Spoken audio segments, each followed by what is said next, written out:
So I think ನನಗೆ ಜ್ಞಾಪಕ ಇದೆ, ನಮ್ಮ ಅಮ್ಮ ಹೇಳಿದ ಪ್ರಕಾರ ಟಿ ವಿ ಮುಂದೆ ಏನೋ ಹಾಡು ಹೇಳ್ತಾ ಇದ್ದಂತೆ. ಸೊ ಹಾಗಾಗಿ ನಾವು ಬಸವನಗುಡಿಯವರು. ಸೊ ಆವಾಗ ಏನಂದರೆ ಯೂಶ್ವಲಿ ನಮ್ಮ ಮನೆ ಸುತ್ತಮುತ್ತ 2 ಕಿಲೋಮೀಟ್ರಲ್ಲಿ ಏನೇನಿರುತ್ತೋ ನಮ್ಮ ಲೈಫು ಒಂದು ತಕ್ಕ ಮಟ್ಟಿಗೆ ಹಾಗೇ ಇರುತ್ತೆ. ನಾವು ಹೋಗೋ ಸ್ಕೂಲು, ನಾವು ಆಯ್ಕೆ ಮಾಡೋ ಸಂಗೀತ ಶಾಲೆ ಎಲ್ಲ. ಸೊ ಹಾಗೆ ಐ ಥಿಂಕ್ ಆಗಸ್ಟ್ 90ಯಲ್ಲಿ ನನಗಿನ್ನೂ 6 ವರ್ಷದ ಹುಡುಗಿ, ನನ್ನನ್ನು ಕರ್ಕೊಂಬಂದು ನಮ್ಮ ಶೈಲಾ ಆಂಟಿ ಅಂತ ಅವರೇ ಅಲ್ಲಿ ಅವತ್ತಿಗೆ ಒಂದು ಬ್ರ್ಯಾಂಡ್ ಅಲ್ಲ ಮಂಜುಳಾ ಮ್ಯಾಮು, ಮಂಜುಳಾ ಗುರುರಾಜ್ ಅವರ ಸಾಧನಾ ಸಂಸ್ಥೆ ಅಂತ. ಸೊ ಹಾಗಾಗಿ ಅದು ಕೊಯ್ನೂರು ಫೀಲ್ಡ್ ಪಕ್ಕದಲ್ಲಿ ಇದ್ದಿದ್ದು, ಇಲ್ಲೆಲ್ಲ ಬಂದಿದ್ದು. ಬಟ್ ನಮ್ಮ ಕುತೂಹಲ ಏನಂದರೆ ಪ್ರತಿಯೊಬ್ಬರು ಸಿಂಗರ್ದು ಏನೋ ಒಂದು ಅಸೋಸಿಯೇಷನ್ ಇರುತ್ತೆ ಸಾಧನಾ ಮ್ಯೂಸಿಕ್ ಸ್ಕೂಲ್, ಎಸ್ಪೆಷಲಿ 90sಲ್ಲಿ ಹುಟ್ಟಿರುವಂಥ ಅಥವಾ ಬೆಳೀತಾ ಇದ್ದಂಥ ಮಕ್ಕಳಿಗೆ. ಈ ಸಾಧನಾ ಹೆಸರೇ ಹೆಂಗಂತು? ಸಾಧನಾ ಹೆಸರು ಆ್ಯಕ್ಚುಲಿ ಇಳೆಯರಾಜ ಅವರು ಒಂದು ಸಲ ಬಂದಿದ್ದರು ನಮ್ಮ ಸ್ಕೂಲಿಗೆ. ಯಾರು ಜಾಸ್ತಿ ಎಲ್ಲೋ ಇಳೆಯರಾಜ ಹೋಗಿ ಯಾವುದೋ ಸ್ಕೂಲಲ್ಲಿ ಕೂತ್ಕೊಂಡು ಪಾಠ ಮಾಡಿದ್ದು ಕೇಳಿಲ್ಲ. ಆ್ಯಂಡ್ ಈ ವಾಸ್ ವೆರಿ ಬ್ಯುಸಿ ಆ್ಯಂಡ್ ಅವ್ರಿಗೆ ನಾವು ತುಂಬ ರೆಸ್ಪೆಕ್ಟ್ ಇತ್ತು. ಹಾಗಾಗಿ ಒಂದು ಈ ಮ್ಯೂಸಿಕ್ ಸ್ಕೂಲ್ ಸ್ಟಾರ್ಟ್ ಮಾಡಿದ ಮೇಲೆ ಏನಂತ ಹೆಸರಿಡಬೇಕು ಅನ್ನುವಾಗಲೇ ಇಳೆಯರಾಜನ ಮನಸ್ಸಲ್ಲಿ ಇಟ್ಕೊಂಡು ನಮ್ಮ ಗೆಳೆಯ ಒಬ್ಬರು ಬಿಜಾಪುರದವ್ರು ಅರವಿಂದ್ ಮಹೇಂದ್ರಕರ್ ಅಂತ, ಈಗ ಅನೌನ್ಸ್ಮೆಂಟು ಅದೆಲ್ಲ ಮಾಡ್ತಿರೋದು. ಗುರುಭಾಯ್ ಸಾಧನಾ ರಖೋ, ಇಲ್ಲಿಂದ ಎಲ್ಲರಿಗೂ ಸಾಧನೆ ಆಗಲಿ ಅಂತ.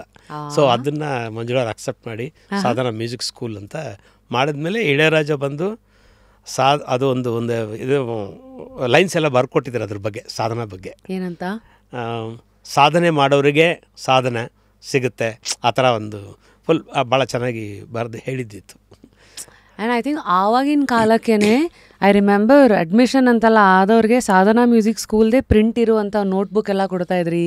ಆ್ಯಂಡ್ ಆ್ಯಸ್ ಎ ಸ್ಟೂಡೆಂಟ್ ನನ್ನ ಅರ್ಲಿ ಮೆಮರೀಸ್ ಅಂತೆಲ್ಲ ಬಂದಾಗ ಇವತ್ತೆಲ್ಲ ಇಂಟರ್ನೆಟ್ ಬಂದುಬಿಟ್ಟಿದೆ, ಪ್ರಿಂಟೆಡ್ ಬುಕ್ಸು ಪ್ರಿಂಟೌಟ್ ಎಲ್ಲ ಇದೆ. ಐ ರಿಮೆಂಬರ್ ನೀವೆಲ್ಲ ಹಾಡುಗಳನ್ನ ಒಂದು ಫೈಲಲ್ಲಿ ಒಂದು ಕವರೆಲ್ಲ ಇತ್ತು, ಅದ್ರ ಮಧ್ಯದಲ್ಲಿ ಶೀಟೆಲ್ಲ ಹಾಕಿ ನಾವು ಹಿಂಗೆಲ್ಲ ಫೈಲೆಲ್ಲ ಇಸ್ಕೊಂಡೇ ಕಾಪಿ ಮಾಡ್ಕೊಂಡು ವಾಪಸ್ ಕೊಡಬೇಕಾಗಿದ್ದು. ಯಾಕಂದರೆ ಪಬ್ಲಿಕ್ ಪ್ರೋಗ್ರಾಮ್ಗೆ ಹೋದಾಗೆಲ್ಲ ಗಾಳಿ ಮಳೆ ಬರೋದು, ಎಲ್ಲ ಅಕ್ಷರ ಹೋಗುತ್ತೆ ಅಂತ ಪ್ಲಾಸ್ಟಿಕ್ದು ಕವರ್ಸ್ಗಳು ತಂದು ಅದರೊಳಗಡೆ ಇಟ್ಕೊಂಡು ಆ ಥರ ಎಲ್ಲ ಬಹಳ ನೀಟಾಗಿ ವರ್ಕ್ ಮಾಡೋದು ನಾವು ಕಲಿಸಿದ್ದು ಲೈಫೇ ಅಂತೀರಾ? ಖಂಡಿತ ಖಂಡಿತ. So obviously once you had the vision of Sadhana, ಅವತ್ತಿನ ಕಾಲದಲ್ಲಿ ಯಾರೂ ಮಾಡದೇ ಇದ್ದಿದ್ದು, ಅಲ್ಲಿವರೆಗೂ ಮ್ಯೂಸಿಕ್ ಅಂತೆಲ್ಲ ಬಂದರೆ ಮನೆ ಮಟ್ಟಕ್ಕೆ ಯಾರೋ ಮನೆಯಲ್ಲೇ ಸಂಗೀತ ಹೇಳ್ಕೊಡ್ತಾಯಿದ್ರು. ಇದೊಂದು ಇನ್ಸ್ಟಿಟ್ಯೂಟಾಗಿ ಬೆಳೆಸೋ ಇನಿಷಿಯಲ್ ಇದರಲ್ಲಿ ಜಾಗ ಅಲ್ಲೇ ಮಾಡಬೇಕು, ಮತ್ತು ಯಾವ್ಯಾವ ಥರ ಟ್ಯೂಟರ್ಸ್ಗಳು ಬರಬೇಕು. ಯಾಕೆಂದರೆ ಮಂಜುಳಾ ಮ್ಯಾಮು ಅವಾಗ ಬೈ ದೆನ್ ತುಂಬ ಪ್ರೋಗ್ರಾಮ್ಸಲ್ಲಿ at the same time playback ಸಿಂಗಿಂಗಲ್ಲಿ ಬ್ಯುಸಿ ಇರ್ತಾಯಿದ್ರು. ಸೊ ಅಲ್ಲಿ ನಾನು ಜಿ ವಿ ಅತ್ರಿ ಅವರು ನಮ್ಮ ಗುರುಗಳಾಗಿದ್ದರು, ಪುತ್ತೂರು ನರಸಿಂಹನಾಯಕ್ ಅವರು ನಮ್ಮ ಗುರುಗಳಾಗಿದ್ದರು. ಸೊ ಇವರ ಆಯ್ಕೆ ಎಲ್ಲ ಹೇಗಾಯಿತು, ಇವರೆಲ್ಲರನ್ನೂ ಒಟ್ಟಿಗೆ ಹಾಕಬೇಕಂತ? ಯಾಕಂದರೆ ನನಗೇನು ಒಂದು ಮ್ಯೂಸಿಕ್ ಸ್ಕೂಲ್ ಅಂತ ಪ್ರಾರಂಭಿಸಿದ ಮೇಲೆ ಈಗ ನಾವು ಅಂದ್ಕೊಂಡಿದ್ದೆ ಫಸ್ಟು ದಕ್ಷಿಣ ಆದಿಯಲ್ಲಿ ಹೀಗೆ ಕಳಿಸ್ತಾರೆ, ಆಮೇಲೆ ಕರ್ನಾಟಕದಲ್ಲಿ ಹಿಂದೂಸ್ತಾನಿ. ಸೊ ನಮ್ಮ ಸ್ಕೂಲ್ ಮಾಡಿದ್ಮೇಲೆ ಈಗ ಮಂಜುಳಾ ಅವ್ರು ಹೇಳ್ಕೊಡೋ ಸಂಗಡ ಬೇರೆ ಬೇರೆಯವ್ರು ಹೇಳ್ಕೊಟ್ರೆ ಹೇಗಿರುತ್ತೆ, ಎಲ್ಲ ಡಿಫ್ರೆಂಟ್ ಟೀಚರ್ಸ್ ಬಂದು ಡಿಫ್ರೆಂಟ್ ಜಾನರಲ್ಲಿ. ನರಸಿಂಹನಾಯಕ್ ಬಂದು ಭಕ್ತಿಗೀತೆಗಳನ್ನ ಹೇಳ್ಕೊಡೋದು, ಅಶ್ವಥ್ ಅವ್ರು ಬಂದರೆ ಈ ಫೋಕ್ ಟೈಪ್ದು ಅವೆಲ್ಲ ಹೇಳ್ಕೊಡೋದು, ಭಾವಗೀತೆಗಳನ್ನ ಹೇಳ್ಕೊಡೋದು. ಸೊ ಕಲಿಯೋರಿಗೆ ಇನ್ನಿಷ್ಟು ಬೇರೆ ಬೇರೆ ಥರ ಅನಿಸ್ತಾಯಿತ್ತು.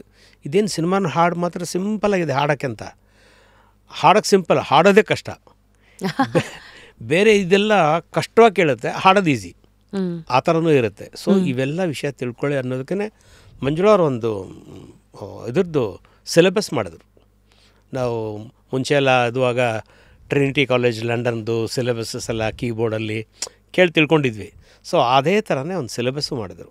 ಸಿಲೆಬಸ್ ಮಾಡಿ ಆದಮೇಲೆ ಅಂದರೆ ಭಾಳಷ್ಟು ಜನ ಇಷ್ಟಪಡ್ತಾಯಿದ್ರು. ಒಂದು ಸಲ ಎಸ್ ಜಾನಕಿ ಅವರು ಮತ್ತು ಎಸ್ ಪಿ ಬಾಲಸುಬ್ರಹ್ಮಣ್ಯಂ ಅವ್ರು ಬಂದು ನಮ್ಮ ಸ್ಕೂಲಿಗೆ ಒಂದು ಏನಕ್ಕೋ ಹೀಗೆ ಕರೆಸಿದ್ವಿ.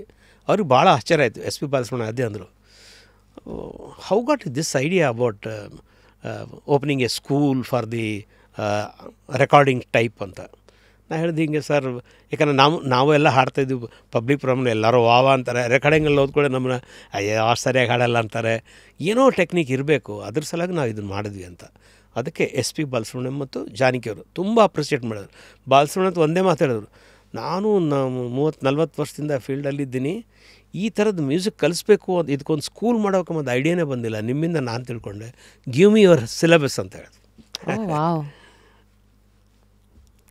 ಸೊ ಐ ಗೆಸ್ ಆ ಒಂದು ಸ್ಕೂಲ್ ಸ್ಟೂಡೆಂಟ್ಸರ ಒಂದು ಕನಸುಗಳಿಗೆ ಒಂದು ಪ್ಲೇಗ್ರೌಂಡ್ ಎಷ್ಟಾಗಿದೆಯೋ ಸಾಧನಾ, ದಿಗ್ಗಜರ ಒಂದು ಕಾಲ್ನಡಿಗೆಗೂ ಒಂದು ಪ್ಲೇಗ್ರೌಂಡ್ ಆಗಿದೆ. ನಾನೇ ನೋಡ್ದಂಗೆ ಜಾನಕಿಯಮ್ಮ ಬಂದಾಗಲೂ ನಾನು ಇನ್ನೂ ಚಿಕ್ಕ ಹುಡುಗಿ, ಸೊ ಇವರೆಲ್ಲರನ್ನ ಸ್ಕೂಲಿಗೆ ಕರೆಸೋದು ದೊಡ್ಡ ವಿಷಯ ಅವಾಗ. ಖಂಡಿತ ಖಂಡಿತ. ಸೊ ಅವೆಲ್ಲ ಹೇಗೆ ಐಡಿಯಾ ಯಾರಿಗೆ ಬರ್ತಾಯಿತ್ತು, ಮತ್ತು ಯಾರ್ಯಾರನ್ನ ಡೇಟ್ಸ್ ಎಲ್ಲ ಹೆಂಗೆ ತೊಗೋತಾ ಇದ್ರಿ? ಇಲ್ಲ, ಮಂಜುಳವ್ರ ಇನ್ಫ್ಲೂಯೆನ್ಸ್ ತುಂಬ ಇತ್ತು ಅವಾಗ ಆ ಟೈಮ್ನಲ್ಲಿ. ಅದೇ ಥರ ನಾನು ಅದನ್ನೆಲ್ಲ ಆರ್ಗನೈಸ್ ಮಾಡೋದ್ರಲ್ಲಿ ನಾನು ಯೋಚನೆ ಮಾಡ್ತಾನೆ ಇದ್ದೆ. ಎವ್ರಿ ಇಯರ್ ಒಬ್ಬ ಮ್ಯೂಸಿಕ್ ಡೈರೆಕ್ಟರ್ ಅವ್ರನ್ನ ಕರೆಸಿ ಅವ್ರಿಗೆ ಸನ್ಮಾನ ಮಾಡಿ ಅವ್ರ ಹಾಡುಗಳನ್ನ ಹಾಡಿ ಅದ್ರ ಮೂಲಕ ಎಲ್ಲರಿಗೆ ಕ್ಲಾಸ್ನಲ್ಲಿ ಕಲಿಸ್ಬೇಕೆಂಬುದೆಲ್ಲ ಆಯ್ತಲ್ಲ. ಹಾಗಾಗಿ ನಾವು ಯಾರು ಕರೆದ್ರೂ ಅದೇನೋ ನಮ್ಮ ಲಕ್ಕು ಅಂತ ಹೇಳ್ಬೋದು. ಎಸ್ ಪಿ ಬಾಲಸುಬ್ರಹ್ಮಣ್ಯದಿಂದ ಹಿಡಿದು ಓಪಿನಿಯರ್ ಹಿಂದಿ ಮ್ಯೂಸಿಕ್ ಡೈರೆಕ್ಟರ್ ಅವ್ರದ್ದು ಕಾರ್ಯಕ್ರಮ ಕೂಡ ಮಾಡಾಕಿದ್ವಿ ನಾವು. ಅಷ್ಟು ದೊಡ್ಡ ದೊಡ್ಡ ಅದು ಒಂದು ಯೋಚನೆ ಬಂತು. ಇದರಿಂದ ಎಲ್ಲ ವಿದ್ಯಾರ್ಥಿಗಳಿಗೆ ಈ ವಿಷಯಗಳು ಗೊತ್ತಾಗಲಿ. ಯಾಕಂದರೆ ಒಬ್ಬೊಬ್ರದ್ದು ಒಂದೊಂದು ಸ್ಟೈಲ್ ಇರುತ್ತೆ. ಈಗ ರಾಜನ್ ನಾಗೇಂದ್ರ ಮ್ಯೂಸಿಕ್ ಕೇಳಿದರೆ ನೀವು ಹೇಳಿಬಿಡ್ತೀರಿ ಸಿಂಗರ್ಸ್ ಆದರು ಇದು ರಾಜನ್ ನಾಗೇಂದ್ರ ಮ್ಯೂಸಿಕ್ ಅಂತ. ಅದೇ ಥರ ಇಳೆಯರಾಜದ್ದು ಒಂದು ಚರಣ ಹಾಡ್ಬಿಟ್ಟು ವಾಪಸ್ ಪಲ್ಲವಿಗೆ ಬರಬೇಕಾದ್ರೆ ಎಷ್ಟು ಕಷ್ಟ ಇದೆ ಅಂತ ಅದು ಗೊತ್ತಾಗ್ಬಿಡುತ್ತೆ, ಇದೆ ಇಳೆಯರಾಜ ಕಂಪೋಸಿಷನ್ ಅಂತ. ಆ ಥರ ಒಬ್ಬೊಬ್ರದ್ದು ಒಂದೊಂದು ಸ್ಟೈಲ್ ಇರುತ್ತೆ. ಇದನ್ನೆಲ್ಲ ತಿಳ್ಕೊಳ್ಳಿ, ಎಲ್ರಿಗೂ ಆ ವಿಷಯಗಳು ಗೊತ್ತಾಗಲಿ ಎಂಬುದೇ ನಮ್ಮ ಸಾಧನಾ ಮ್ಯೂಸಿಕ್ ಸ್ಕೂಲ್ನ ಮೇಯ್ನ್ ಏಮ್. ಸೊ ಆವಾಗ ನಮ್ಮ ಹೆಸರಾಂತ ಪ್ಲೇಬ್ಯಾಕ್ ಸಿಂಗರ್ಸ್ ಯಾರೂ ಬ್ಯಾಂಗ್ಳೂರು ಬೇಸ್ಡ್ ಅಷ್ಟು ಇರಲಿಲ್ಲ ಅನ್ಸುತ್ತೆ. ಹೌದು. ಸೊ ಅವರೆಲ್ಲರನ್ನ ಬೆಂಗಳೂರಿಗೆ ಬಂದಾಗ ಸ್ಕೂಲ್ಗೆ ಅಂತ ಎಷ್ಟು ಟೈಮ್ ಎತ್ತಿಡ್ತಾಯಿದ್ರು, ಅಥವಾ ಬರೀ ಆ್ಯನ್ಯುವಲ್ ಡೇಗೆ ಬರ್ತಾಯಿದ್ರಾ? ಇಲ್ಲ, ಅವ್ರಿಗೆ ನಮ್ಮ ವರ್ಕ್ ಬಗ್ಗೆ ತುಂಬ ರೆಸ್ಪೆಕ್ಟ್ ಇತ್ತಲ್ಲ, ಹಾಗಾಗಿ ನಾವು ಯಾವಾಗ ಕರೆದ್ರೂ ಬಂದು ಪ್ರತಿಯೊಂದು ಕಾರ್ಯಕ್ರಮದಲ್ಲಿ ಭಾಗಿಯಾಗೋರು. ಎಸ್ಪೆಷಲಿ ಜಾನಕಿಯಮ್ಮ ಅಂತೂ ತುಂಬ ಸಂತೋಷಪಟ್ಟರು. ಏನಿದು ನೀವು ಇದ್ರ ಬಗ್ಗೆ ಸ್ಕೂಲ್ ಮಾಡಿ ನನಗೂ ಇದು ಹೊಳಿಲೇ ಅಲ್ವಲ್ಲ ಅಂತ ಎಷ್ಟೆಲ್ಲ ಅಂದರೆ ಸಂತೋಷ ಪಡ್ತಾಯಿದ್ರು. ಯಾಕಂದರೆ ಎಲ್ಲ ಕಡೆ ನಿಮ್ಗೆ ಗೊತ್ತಿರೋ ಹಾಗೆ ಎಲ್ಲ ಬೇರೆ ಥರದ ಜನರಲ್ಲಿ ಮ್ಯೂಸಿಕ್ ಕಲ್ಸೋರು ಇದ್ದಾರೆ. ಇದನ್ನ ಯಾರು ಹೇಳ್ಕೊಡ್ತಾರೆ ಹೇಳಿ? ರೆಕಾರ್ಡಿಂಗಲ್ಲಿ ರೆಕಾರ್ಡಿಂಗ್ ಪ್ಲೇಬ್ಯಾಕ್ ಸಿಂಗಿಂಗ್ ಅಂದರೆ ಪ್ಲೇಬ್ಯಾಕ್ ಸಿಂಗಿಂಗ್ ಅಂದರೆ ಏನು? ಯಾಕಂದರೆ ಇಲ್ಲಿ ಸ್ಪಷ್ಟ ಉಚ್ಚಾರಣೆ ಇರಬೇಕು, ಸಂಗೀತದ ಬಗ್ಗೆ ಒಳ್ಳೆ ಜ್ಞಾನ ಇರಬೇಕು, ಆಮೇಲೆ ಹಾವಭಾವಗಳನ್ನ ತುಂಬ. ಈಗ ಜಾನಪದ ಗೀತೆಯಲ್ಲಿ ಅವ್ರಿಗೂ ಒಂದು ರೇಂಜ್ ಇರುತ್ತೆ. ಆ ರೇಂಜಲ್ಲಿ ಲ ಲ ಲ ಲ ಲ ಲ ಲ ಲ ಅಂತ ಹಾಡ್ತಾರೆ. ಅವ್ರನ್ನೇ ಅಷ್ಟೇ ಮೆಲೋಡಿಯಾಗಿ ಹಾಡೋ ಅಂತಂದರೆ ಸ್ವಲ್ಪ ಕಷ್ಟಪಡ್ತಾರೆ. ಸೊ ಇದು ಅವರಿಗೆ ಗೊತ್ತಾಗ್ಬಿಟ್ರೆ ಜಾನಪದ ಹಾಡೋನಿಗೆ ಈ ಸ್ಟೈಲ್ ಅಂದರೆ ಏನು, ಈಗ ವೆಸ್ಟರ್ನ್ ಹಾಡೋರಿಗೆ ಈ ಸ್ಟೈಲ್ ಏನಂತ ಅದು ಗೊತ್ತಾದಾಗ ಅವ್ರು ಬ್ಲೆಂಡ್ ಮಾಡ್ತಾರೆ ಅದನ್ನೇ ಬಾಲಸುಬ್ರಹ್ಮಣ್ಯಂ ಆಗಲಿ, ಮೊಹಮ್ಮದ್ ರಫಿ, ಲತಾ ಮಂಗೇಶ್ಕರ್ ಇವರೆಲ್ಲ ಅದನ್ನು ಬ್ಲೆಂಡ್ ಮಾಡಿದವ್ರು. ಯಾಕಂದರೆ ಲತಾ ಮಂಗೇಶ್ಕರ್ ಕೂಡ ಕ್ಲಾಸಿಕಲ್ ಸಿಂಗರೇ.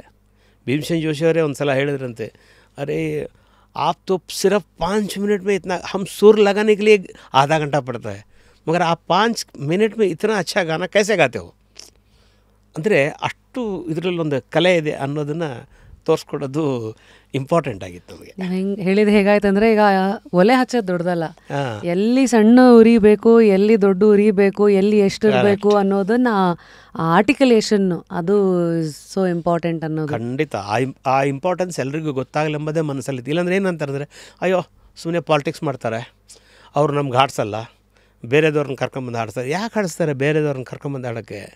ಅಲ್ಲಿ ಆ ಟ್ಯಾಲೆಂಟ್ ಇದೆ, ಅದಕ್ಕೆ ಬೇರೆದವರು ಇಲ್ಲಿ ಬರ್ತಾ ಇದ್ದಾರೆ. ಇಲ್ಲಿ ನಮ್ಮಲ್ಲಿ ಟ್ಯಾಲೆಂಟ್ ಚೆನ್ನಾಗಿದ್ದರೆ ಅಲ್ಲಿ ಹೋಗ್ತಾರೆ. ಮಂಜುಳವ್ರು ಒಂದು ಹಾಡು ಯಾವುದೋ ಫಿಲ್ಮ್ಗೆ ಹಾಡಿದರು, ಅದು ತೆಲುಗಿನಲ್ಲಿ ರೀಮೇಕ್ ಆಯಿತು, ಅರ್ಜುನ್ ಸರ್ಜಾ ಅವ್ರದ್ದು ಫಿಲ್ಮ್. ಆವಾಗ ಅವ್ರೇನು ಮಾಡ್ತಾರೆ, ಅಲ್ಲಿ ಸಿಂಗರ್ ಅಲ್ಲಿ ಯಾರಿದ್ದರು ಅವ್ರನ್ನ ಹಾಡಿಸ್ಬೇಕಂತ ಡಿಸೈಡ್ ಮಾಡಿದ್ರು. ಅವರು ಪ್ರೊಡ್ಯೂಸರ್ ಡೈರೆಕ್ಟರ್ ಹೇಳಿಲ್ಲ, ಅವ್ರು ಯಾರು ಒರಿಜಿನಲ್ ಹಾಡಿದ್ದಾರೆ ಮಂಜುಳವರೇ ಬೇಕು ಅಂತ ಇಲ್ಲಿಂದ ಮಡ್ರಾಸಿಗೆ ಕರ್ಸ್ಕೊಂಡು ಹಾಡಿಸಿದ್ರು. ಸೊ ಆ ಕ್ವಾಲಿಟಿ, ಆ ಒಂದು ಕಂಡುಕೊಳ್ಳೆ ಗೊತ್ತಾಗ್ಬಿಡುತ್ತೆ, ಯಾರೂ ಪಾಲಿಟಿಕ್ಸ್ ಮಾಡೋಕ್ಕೆ ಹೋಗಲ್ಲ. ಮೇ ಬಿ ಆ ಥರ ನೋಡೋದು to some extent is like ಎಟಕದ ದ್ರಾಕ್ಷಿ ಹುಳಿ ಅಂತಾರಲ್ಲ, ಆ ಥರ ನಾವು ಬೇರೆಯವ್ರನ್ನ ದೂಷಿಸೋದಕ್ಕಿಂತ ನಮ್ಮಲ್ಲಿ ಏನಿದೆ ಕೊರತೆ ಫಸ್ಟು ಅದನ್ನು ಮುಚ್ಕೊಳ್ಳೋ ಒಂದು ಇದರಲ್ಲಿ ಫಸ್ಟು ಶುರುವಾಗಿದ್ದ ಸಾಧನ. ಅದ್ರ ಮೂಲಕ ಸ್ಟೂಡೆಂಟ್ಸ್ ಎಲ್ಲ ಬಂದರು.